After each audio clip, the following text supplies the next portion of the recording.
Hi, this is Keith with FOL-DA-TANK. Today I'm going to show you how to mount a flange mount plate to a tank out in the field. So the first thing we're going to do is make sure we have the tools we need. We only need 5 simple tools: a utility knife, a marker, 1 1/2-inch wrench, and 2 3/4 inch wrenches.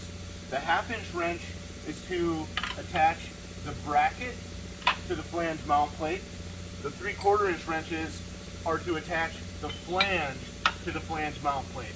So the first thing we're going to do is position our flange mount plate onto the frame.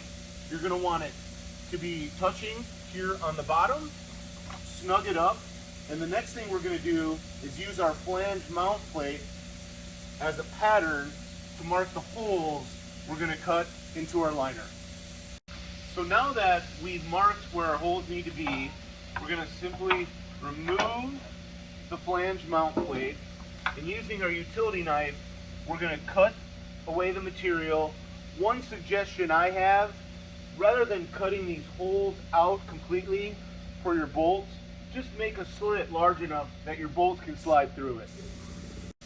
Now that we've cut our holes, we reattach our flange mount plate, and the next thing we're going to do is we're going to attach our flanges to the flange mount plate.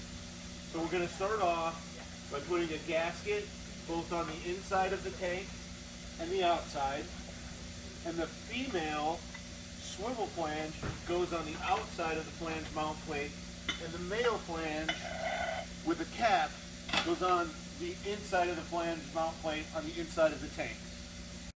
So a couple tips when you're installing the flanges on the flange mount plate: you want the nuts to be on the outside of the tank, and if you do have an extra set of hands, someone to help you, it is helpful if you have one person on the inside of the tank pushing the bolts through and another person on the outside of the tank threading the nuts on the bolts.